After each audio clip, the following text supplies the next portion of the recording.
realizamos este tipo de eventos. De tal manera que una vez que tenemos la identificación del problema, el estado del arte es la educación y al mismo tiempo resolverlo con los estándares de atención más adecuados posibles. Vamos a ver entonces primero la definición. La brecha en el tratamiento es definida como el número de personas con epilepsia activa, sin tratamiento o un tratamiento inadecuado. No solo sabemos eso, sino que además el 80% de las personas con epilepsia residen en países como los nuestros, de renta baja o media. Y también sabemos que el 75% de las personas con epilepsia tienen un tratamiento inadecuado. Incluso no reciben absolutamente nada. Entonces, la brecha en el tratamiento dificulta encontrar pacientes refractarios a los medicamentos que pudiesen ser candidatos a cirugía. Ese es el primer problema. Y vean ustedes cómo estamos. En el 2005, únicamente 13% de los países de bajos ingresos tenían acceso a cirugía de epilepsia. Y para compararnos con otras regiones, ustedes pueden ver aquí muy claramente que el problema de Latinoamérica es 55% el treatment gap, comparado con Asia o África, que están Asia mejor que nosotros, pero África en el 49%. Y la otra gran diferencia que existe es que este problema es mucho más importante en las zonas rurales que en las zonas urbanas. Y a pesar de que tenemos estos 19 capítulos de nuestra región, vale la pena discutir y proponer este tipo de anécdotas que tenemos para el futuro, ver cómo poderla resolver de manera holística e integral. Si vemos en el mapa mundi, la brecha de los países con problemas como los nuestros, vean ustedes que lo podemos dividir perfectamente en los países del norte, los países ricos, estándar contra los países del sur, y entonces tenemos estas brechas del tratamiento muy establecidas. Por ejemplo, ustedes pueden ver en este mapa publicado en Seizure en 2010 que Bolivia tiene 100% de treatment gap.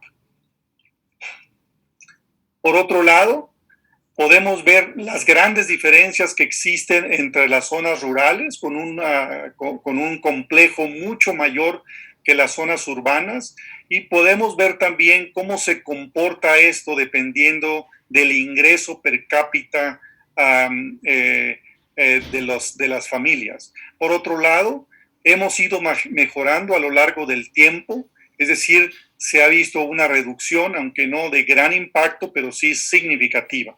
¿Para qué problemas tenemos? Aparte del problema económico y de los recursos en salud, por ejemplo, tenemos problemas específicos de neurología, como es quién provee la densidad y disponibilidad de camas, por ejemplo, la organización de neurología en los centros de epilepsia, otros recursos utilizados en epilepsia que son significativos, como es toda la tecnología que tenemos que integrar al tratamiento de estos pacientes. La brecha entonces se convierte en un problema complejo y sabemos que en América Latina los sistemas de salud tienen recursos limitados. No necesariamente porque seamos países pobres, sino realmente porque tenemos un problema muy serio que parece que está innato en los genes, que se llama corrupción y malas administraciones públicas. Muchos de los países pobres no tienen instalaciones de equipo necesario para la evaluación prequirúrgica ni cirugía de epilepsia. Y por otro lado, estos centros de atención se encuentran concentrados en las zonas urbanas y no en las zonas rurales. Los 5 problemas más importantes de salud involucrados en el tratamiento de la epilepsia han sido estos. Primero, la accesibilidad a los medicamentos, eso es un problema de economía, acceso a procedimientos de diagnóstico, y eso es tecnología. La falta de especialistas dedicados a la epilepsia se llama educación. Falta de política de salud de los gobiernos, y esas son políticas públicas en salud. Entrenamiento inadecuado del personal de atención primaria, y nuevamente recae en la educación, de tal manera que tenemos nosotros que integrarnos para proveer este tipo de discrepancias. Entonces, sacar a la epilepsia de las sombras fue una labor impresionante de los 90s y los 2000s. Sin embargo, ahora tenemos que cambiar y adaptarnos a la nueva resolución WA, en donde interviene nuevamente la OMS, la Liga, la Oficina Internacional, y son campañas que se están promoviendo cada día para tratar de resolver este tipo de problemas. Por supuesto que los antecedentes que tenemos es la conferencia de Palm Desert de 1992, aunque previamente había sido un intento en 1981 con el Club del Lóbulo Temporal, que se había propuesto e inmerso en la Sociedad Americana de Epilepsia en 81, y donde se logra por primera vez involucrar una serie de instancias gubernamentales y no gubernamentales que apoyaron esta conferencia sobre el tratamiento quirúrgico de la epilepsia, y esto fue celebrado en el 86 y en el 87 publicado. A esta conferencia original asistieron 53 programas de cirugía de epilepsia de 17 centros. Y lo que se encontró aquí de manera consistente es que se revelaron resultados consistentes para los procedimientos más comúnmente realizados. Y esto coincide con la utilización de la resonancia magnética, el enfoque funcional de la neurocirugía y, por supuesto, la primera comisión de neurocirugía de la ILAE del 85 a 89 de Arthur Warren. La segunda conferencia en el 92, ven ustedes cómo de manera dramática en el porcentaje de pacientes que de centros que se integraron para resolver este tipo de problemas. Ya no teníamos 17 países, sino 25, y había 118 centros. Y aquí se logró por primera vez determinar estas zonas anatómicas funcionales que todos ustedes conocen. Y por supuesto, después del año 2000, los progresos más importantes con respecto a evaluación prequirúrgica, los procedimientos quirúrgicos y variables predictivas de las respuestas. Tenemos por primera vez revisiones sistemáticas y metaanálisis, y una creciente aplicación en Latinoamérica de la cirugía de epilepsia en la población de pacientes pediátricos. De tal manera que estos esfuerzos han ido encaminando a modificar el impacto que tenemos en los procedimientos quirúrgicos, y, por supuesto, establecer ya centros de atención como líderes de opinión en América Latina que se han gestado. Pero vean ustedes este problema. Si consideramos que tenemos una población en América Latina de 641 millones, 641.300 millones de habitantes, y si solo consideramos que el 30% de estos pacientes tienen epilepsia farmacoresistente, entonces sería 1.923.600. Si solo tomamos estos pacientes con epilepsia activa, entonces se convierten en 384.700. Es un mundo de pacientes que no tenemos una capacidad, aunque todos los países tuvieran 10 centros integrados para resolver este problema, no lo íbamos a resolver. Pero tenemos que hacer el esfuerzo de manera continua para tratar de impactar de manera positiva en estas personas con epilepsia de difícil control y que tienen una pésima calidad de vida, que tenemos que reinsertarlos en la sociedad de manera temprana. Las estimaciones dicen que operamos en América Latina el 0.18%, el 0.2%, lo cual me parece una extravagancia y me parece demasiados. De los pacientes que deberían de recibir cirugía. Pero este no es un problema regional, es un problema global. Por ejemplo, En Estados Unidos, el diagnóstico y tratamiento en centros de tercero y cuarto nivel, alrededor de 170, menos del 1% de pacientes con epilepsia fármaco-resistente son referidos a estos centros. Y cuando se refieren, también se refieren 20 años después de las crisis habituales. Pero tenemos fenómenos más complejos. Por ejemplo, el número de hospitalizaciones se duplicó de 1990 al 2008. Sin embargo, el número de lobectomías disminuyó de manera impactante, como ustedes lo pueden ver en la gráfica. Por otro lado, tenemos que en Suecia el número anual de cirugías de epilepsia ha disminuido a una tasa de 2.5 por año entre 91 y 2007, al punto de que en este momento se realizan menos de 50 cirugías por año. ¿Cuáles son los obstáculos para la cirugía de epilepsia? Primero, la determinación de refractoriedad, que no lo hacemos de manera adecuada ni apropiada para hacer evaluaciones prequirúrgicas tempranas.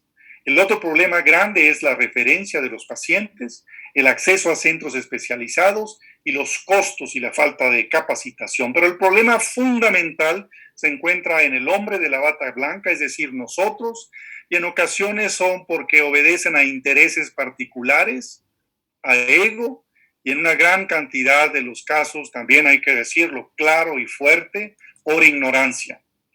Vean ustedes este survey de adultos y niños en el Reino Unido, que está publicado en 2013 en epilepsia, donde estamos viendo, por ejemplo, cómo ha disminuido del 2000 a 2011 la cantidad de procedimientos para epilepsia del lóbulo temporal, para epilepsia extratemporal, para las hemisferectomías y la callosotomía. Sin embargo, ustedes pueden ver que han aumentado para las epilepsias no lesionales, que son una monserga, que son complejas y que son mucho más onerosas y que, por cierto, el resultado quirúrgico de ellos no es tan significativo. Por otro lado, los procedimientos de estimulación vagal han aumentado de manera prácticamente indiscriminada. Este es un consuelo, ¿no? Al menos en América Latina, las cirugías van en aumento, no en declive, como lo hemos visto ahora, y los resultados quirúrgicos son comparables con cualquiera de los reportados en la literatura internacional. Ven ustedes este ejemplo en el que hemos contribuido de manera impactante en el Perú.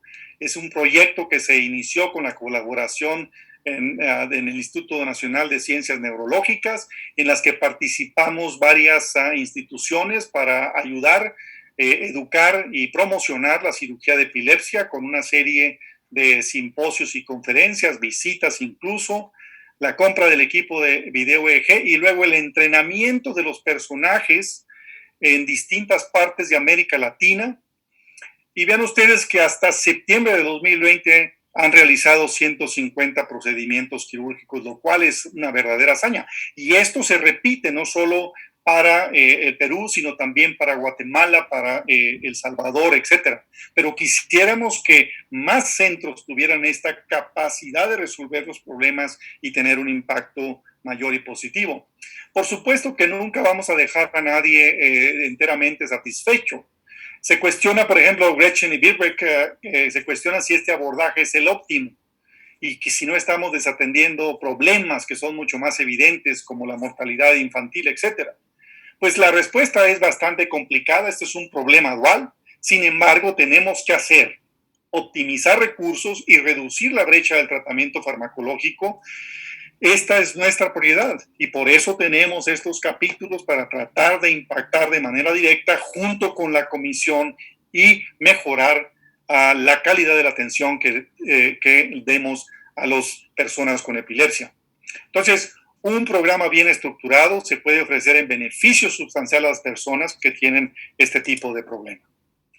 Vean ustedes las medidas claves. Debemos formular, aplicar políticas y legislaciones nacionales para promover y proteger los derechos de las personas con epilepsia, y lo hemos promovido antes que la resolución JUA, desde el 2015, incluso antes. El doctor Fandiño, líder de opinión y cirujano experto en cirugía de epilepsia, ha trabajado en esta ley 1414 que ha impactado de manera sustancial, donde el gobierno colombiano se empieza a tener resoluciones de este problema de salud pública.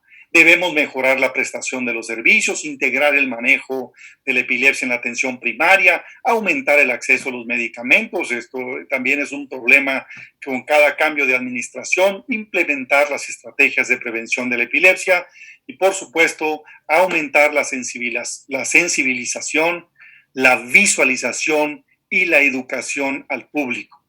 Fortalecer los sistemas de información sanitaria, mejorar la inversión y colaborar con la sociedad civil y otros socios. Estas propuestas deben ser directamente encaminadas a la creación de centros gubernamentales que dividimos en centros básicos y centros avanzados. Huelga decir y recordarle a ustedes que en los centros básicos se pretende solucionar el 70% de los casos y el 30% van para centros avanzados. De tal manera que la inversión realmente sería para estos centros básicos y creo que esto es la posibilidad de crear muchos más centros teniendo este contexto particular. Diseñar e implementar proyectos educativos de calidad, programas educativos a nivel social para el público en general y luego la integración de un equipo multidisciplinario, como ustedes lo ven aquí, en el que la armonía nos permite hacer una selección adecuada y rápida de los pacientes. Tenemos que tener la certificación de todo el grupo de recurso humano y vean ustedes las diferencias muy claras que existen entre los centros básicos y los centros de cirugía de epilepsia avanzada. Lo mismo lo tenemos para anestesiólogo, psiquiatra, enfermera quirúrgica, etcétera, etcétera. Una diferencia sustancial entre uno y otro, pero si podemos resolver la gran mayoría de los casos en centros básicos, el gasto del Estado es mucho menor y esto es lo que deberíamos de ahondar. Para ponerles otro ejemplo, la educación especializada y la calidad hace mucha falta en América Latina. Neurólogo no es sinónimo de epileptólogo. Y la realidad es que en Latinoamérica, los neurólogos, los pediatras y los médicos generales serían quienes deberían de estar refiriendo a estos pacientes. Tenemos un problema de educación muy serio. Por ejemplo, en México, el estudiante de pregrado de licenciatura en medicina recibe solo 3 horas de instrucción en el tema de epilepsia. Es imposible que tengas una preparación adecuada. En segundo lugar, la integración de estos protocolos específicos para llevar de manera lineal con todos los requerimientos que tenemos, cuál es la forma que podemos adaptar a nuestras necesidades para resolver este problema. Y hay una cantidad de protocolos que cada quien puede seguir y adaptarlos a sus necesidades.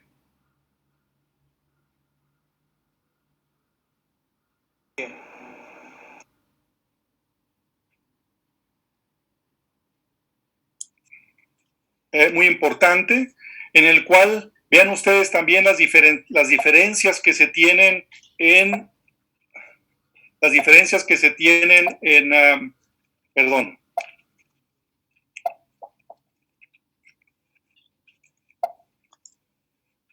las diferencias que se tienen en centros básicos y avanzados desde el punto de vista de neuroimagenología aplicada, la evaluación neuropsicológica, la evaluación neuropsiquiátrica, etcétera. Incluso las técnicas que utilizamos en el transoperatorio, las diferencias muy claras que existe entre uno y otro rubro.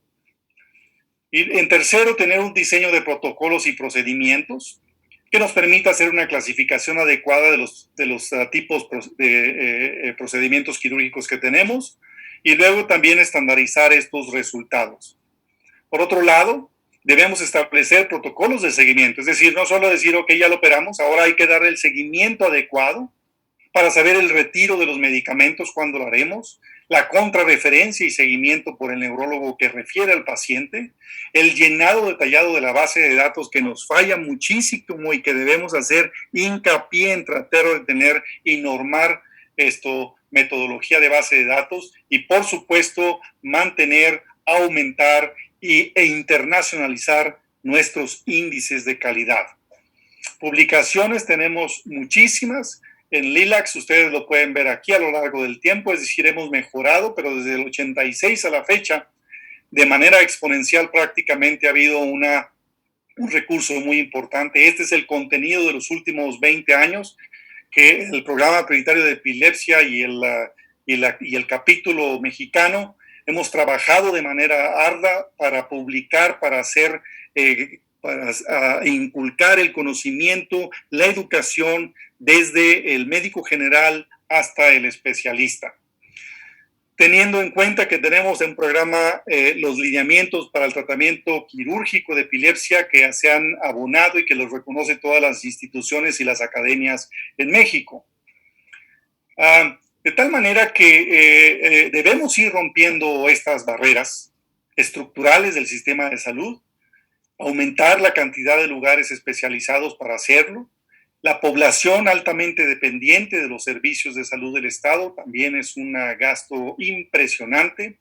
Y los recursos diagnósticos limitados que tenemos, pero que se pudiesen haber estado en mucho mejor condición que como los tenemos ahora. Esto es el reporte último de las tecnologías de diagnóstico disponibles en el sector público, y ustedes pueden ver el Caribe inglés, México y Sudamérica y en total. Entonces, estamos cortos de poder resolver este tipo de problemas. El costo del procedimiento quirúrgico también es algo muy importante. Es caro en los pacientes con epilepsia del lóbulo temporal y seguro privado, pero las posibilidades en Estados Unidos de que se sometan a un procedimiento quirúrgico es mucho más alto que aquellos pacientes que tienen Medicare o Medicaid. La cirugía de epilepsia no invasiva del lóbulo temporal, estos son estimaciones de hace unos años que hizo el doctor Campos, que entre $5,000 y $6,000 para hacer un procedimiento de lóbulo temporal en Chile y en Brasil, y esto era 10 veces más en Estados Unidos y 8 en Alemania. El costo-beneficio ha sido demostrado. La cirugía de epilepsia más barata que el tratamiento farmacológico después de 7 u 8 años de seguimiento, es decir, que se paga y que la calidad de vida y que el dispendio de costos directos e indirectos de los pacientes se disminuyen y abaten de manera sustancial. Entonces, el costo de una tecnología no es profesional,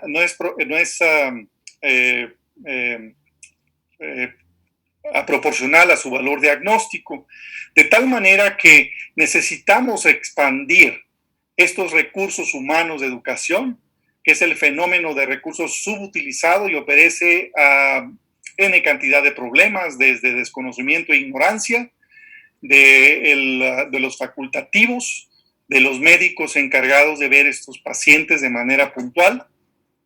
También existe el ego y los intereses. Aquí lo que tenemos que hacer es aprender a trabajar en equipo, y tenemos evidencias muy claras del impacto de estos procedimientos.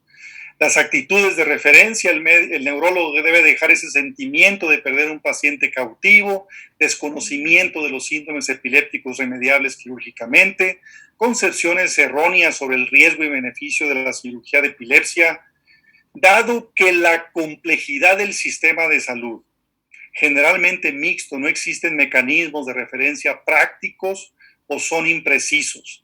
Entonces queda a juicio del neurólogo o quien refiere el paciente. Vean ustedes, tenemos entonces un problema que confluye, que va desde el desconocimiento y las barreras de la cirugía de epilepsia, la falta de conocimiento de la cirugía, la referencia y la investigación. Y para el primero, las soluciones, tenemos soluciones para el paciente y la familia. ¿Con qué? Con educación. Para el médico y el sistema de salud, ¿con qué? Con educación y recursos. Para la sociedad y la comunidad, ¿con qué? Con educación, políticas y liderazgo, y esto es lo que tenemos para disminuir este gap, haciendo una diseminación de guías clínicas, registros electrónicos, diseminar las consecuencias de la epilepsia refractaria y, por supuesto, enseñar los beneficios de la cirugía. Claramente sobrepasan los riesgos.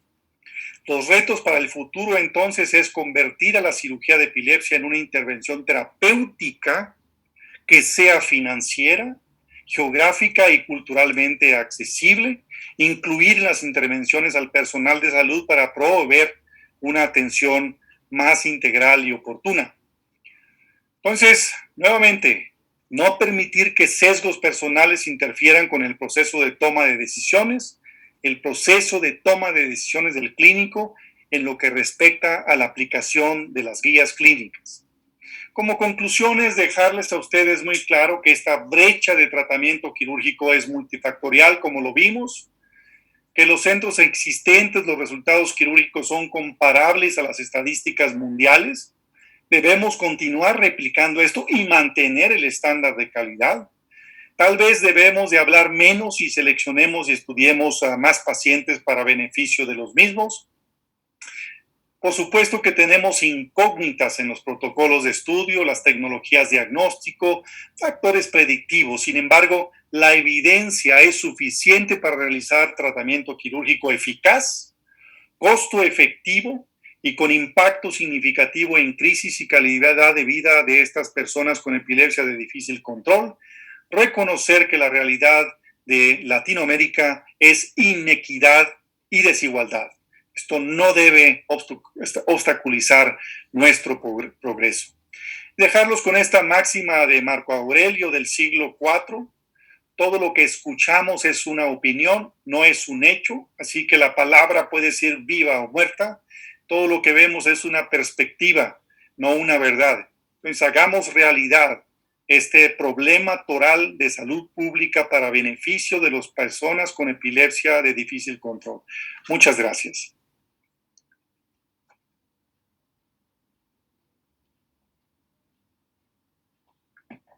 Muchísimas gracias, Mario.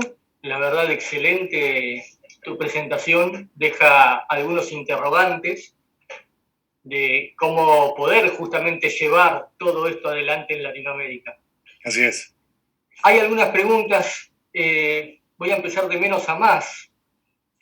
El doctor Silva pregunta si podés desmenuzar mejor qué pacientes son para centros básicos y cuáles son para centros más avanzados.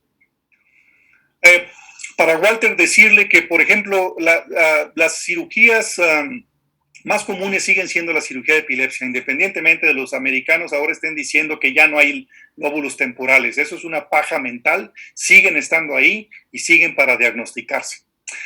Y hay que recordar que el 75% de los pacientes con epilepsia lesional tenemos primero esclerosis del hipocampo. Y eso no requiere gran ciencia para estudiarlos.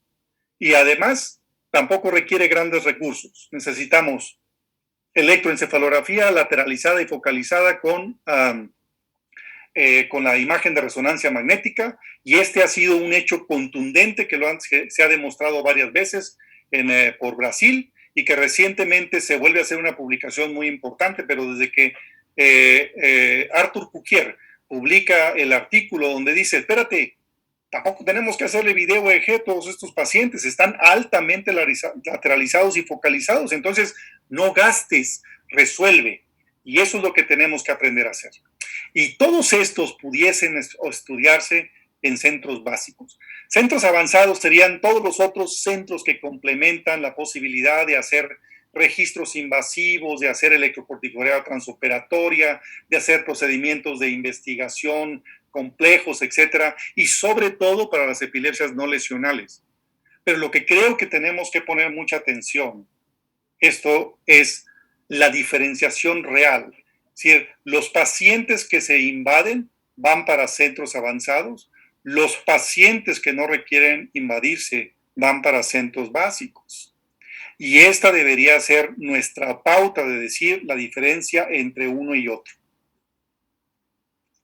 Bien, gracias, Mario. Bueno, quienes te hemos escuchado antes, estamos acostumbrados a algunas de tus expresiones, pero siempre son muy claras, dejan el mensaje correcto. La doctora García pregunta, voy a resumir un poco la pregunta, dado que el recurso humano y la educación de este recurso humano es lo más importante, es una de las cosas más importantes que vos señalás. Ella pregunta si hay desde Latinoamérica, desde la Comisión Latinoamericana, programas o formas de apoyo justamente para esta formación. Sí, Daisy, la respuesta es sí. El problema es que tenemos pocos recursos. Por ejemplo, la liga solo da para 3 becas anuales. Y estas 3 becas anuales me parece insuficientes para nosotros. ¿Por qué? Porque estamos generando nuestra gente con estas becas relativamente bajas de $12,000. Pero creo que se pudiese la liga internacional, y esto es algo que vamos a platicar y ciertamente a pedir un poco más recursos para la educación. Y si estos recursos se dan para la educación, será para el perfeccionamiento de la educación de las personas que tienen interés tácito en este tipo de problema. Sí, yo creo que necesitamos ser más puntuales, necesitamos ser también más claridosos. Y ahí nos ha faltado un poquito de hacer mano de coche, ¿no? Y siguiendo con esta pregunta, Mario, vos hablas de recursos, es una pregunta que hago yo. Sí. Más allá de los recursos en educación que pueden ser financiados por Latinoamérica, por la ILAE, sí. Es una región donde por cuestiones políticas o corrupción, como decís vos, está muy golpeada y no siempre están esos recursos. Sí. Para la tecnología o lo que sea necesario, más allá de la educación, ¿cómo ves, qué posibilidad ves de obtener esos recursos? Mira, Nahuel, esa es una pregunta, digamos, esa es la pregunta más importante hoy día, ¿no? Yo creo que no hemos hecho nuestra labor de la mejor manera posible. Por eso esta resolución OAHA que acaba y que se va a ratificar el próximo año es de capital importancia, porque por primera vez creo que, y te diste cuenta ahora en la reunión que tuvimos, que tenemos voz para ir a hablar con estos ministerios de salud y ministros de salud e involucrarlos en la resolución de las necesidades que se tienen para esta población desposeída. Y yo creo que lo mínimo necesario de dignidad que deberían de tener las políticas en salud pública sería resolver este problema. No se vale que nos estemos quedando cada vez más y más y más con años de retraso, como nos sucede con las devaluaciones y con los cambios políticos, etcétera. Yo creo que tenemos que ahora sí tocar las puertas directamente, hablar con ellos de manera abierta y que tengan un poquito de cara y que tengan el compromiso, ¿no? de invertir los emolumentos necesarios para estos problemas que tenemos. Bien, y dentro de tu respuesta, Mario, diste pie justamente a la próxima pregunta. En Argentina lo hemos pasado en el 2020, justamente por la Asamblea de la Organización Mundial de la Salud que vos nombraste, muchos problemas para presentar y conseguir el apoyo necesario en nuestro Ministerio de Salud. ¿Hay alguna forma o qué experiencia tenés vos en México o en otros países de Latinoamérica de cómo podemos lograr llegar justamente a los ministerios? Sí, yo creo que quien se nos ha adelantado muchos años ha sido el doctor Fandiño. Jaime Fandillo Franqui es el decano cirujano en Colombia, que tiene su propio centro y fundación y que ha promovido esta ley 1414 colombiana para el beneficio de las personas con epilepsia y lo está llevando a un curso en que el Estado está inmerso en la resolución de los problemas de los pacientes. Mira, nosotros lo hicimos hace unos 3 años en Guatemala. El doctor Samuel Wibe y un servidor fuimos a la Cámara de Diputados y Senadores a exponer el problema de salud pública de Guatemala y a ponderar el costo-beneficio para estos pacientes. Y entonces lo que se obtuvo fue un aporte directo del gobierno para que el centro humana que maneja o coordina el doctor Juan Carlos Lara Girón empezara a resolver este tipo de problema. Y entonces lo que se hizo es un parteaguas. Estos son recursos del Estado que te ofrece al año para tratar de solucionar una cantidad suficiente de pacientes, que nunca va a ser suficiente, pero sí es un inicio importante. Y por otro lado, que tú captes recursos económicos de otras instancias y otras instituciones. Me parece que esa puede ser una forma muy adecuada de modernizar la política, ¿no? Y que tengamos una mayor presencia. Ayer mismo decía Diógenes que para ir a estos ministerios de salud deberíamos ir quienes representamos a la Liga Latinoamericana, y yo creo que al final del día, si eso es necesario, pues eso haremos, ¿no? Porque no puede ser que nos quedemos así con los brazos cruzados siempre, recibiendo las dádivas que se le ofrecen, y nosotros lo estamos viendo ahora de una manera impresionantemente ridícula con este problema del COVID y las vacunas, ¿no? Tenemos un orate gestando a las políticas públicas en epidemiología de este problema de COVID-19. Bien, Mario, y voy a hacer una última pregunta, juntando dos de las preguntas, una del doctor Consalvo y otra del doctor Bernater. Creo que todos volvemos al tema de los recursos nuevamente. Las preguntas van orientadas, sí, son necesarios los recursos en la atención primaria, es decir, en un extremo, y en los avances tecnológicos y recursos para la cirugía de epilepsia, teniendo en cuenta que quizás muchos de los pacientes hoy por hoy no quieren operarse. Si es posible, con o sin recursos, y cómo se puede. Si es posible, perdón, Nobel. Con o sin recursos, tanto en la atención primaria como los avances tecnológicos necesarios para una cirugía de la epilepsia. Pues en la atención primaria yo creo que ahí sí podemos incidir como comunidad científica, neurociencias, a permear la información necesaria, ¿no? Por ejemplo, en México tenemos el programa prioritario de epilepsia, que es totalmente independiente del capítulo mexicano de la Liga, y este programa prioritario se instauró en 1984 y entonces ya tiene recursos educativos que ha generado a lo largo del tiempo para permear la información en todas las regiones del Estado mexicano. De tal manera que eso no cuesta, y ahora me parece que tenemos telemedicina que hay que ahondar, y que Roberto ha sido un entusiasta internacional en telemedicina, y creo que esta forma de hacer también los congresos es muy importante, y podemos incidir muy positivamente en la posibilidad de ver muchos más pacientes y estudiarlos de manera adecuada.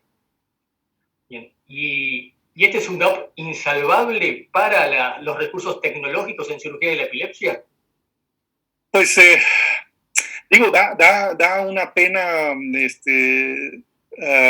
impresionante, ¿no? Que ahora resulta que todos los centros, o la gran mayoría de los centros que estamos haciendo cirugía de epilepsia en América Latina, tengan un impacto más privado que institucional. Y esto me parece que es equivocado. Sin embargo, pues también las instituciones que son la instancia primaria del Estado, pues no están cumpliendo con los requisitos de las necesidades. Y entonces, para mí es más fácil ahora conseguir centavos para un niño que no tiene absolutamente nada y hacerle una hemisferostomía en mi centro a través de fundaciones que donan dinero para beneficio de ellos. Y hay que buscarle, cada quien tiene que tener su granito de arena, ponerlo bien puesto, irlo juntando para ir elevando esta situación, pero me parece que no son procedimientos sencillos, nos han limitado en grande medida la investigación, y yo creo que la mejor forma de establecer centros sería con la política aplicada apropiadamente para crear estos centros en instituciones que tienen absolutamente todo. Si tú tienes un hospital general que tiene resonancia, tomografía, PET, SPECT, bueno, integra tu grupo, y así es como lo hicimos en la institución pública en México. Acá, cuando yo regresé de Canadá, me dijeron, hombre, te vamos a tener todo. Pues el tipo nomás la lengua la tenía de gracia, ¿no? Porque no tenía la mínima peregrina idea de cómo organizar esto. Pero entonces utilizamos el recurso de la institución y mira lo que logramos a lo largo del tiempo, ¿no? En 20 años hicimos una cantidad impresionante de procedimientos quirúrgicos, educamos a muchísima gente, de lo cual estoy muy orgulloso porque muchos están en América Latina, ¿no? Trabajando en centros y aplicando los conocimientos de manera adecuada. Se puede, pero hay que ponerse también un poquito el talante y las talegas bien puestas para resolverlo, ¿no? Me daba miedo la expresión que podía llegar a usar. Créeme que la pensé. Esa pausa fue me contuve. Bueno, Mario, ya estamos en tiempo, así que realmente te agradecemos mucho por la excelente charla y sobre todo por esta discusión posterior. Mi afecto y mi cariño para todos ustedes, Nahuel. Muchas gracias, eres un gran anfitrión. Gracias, saludos.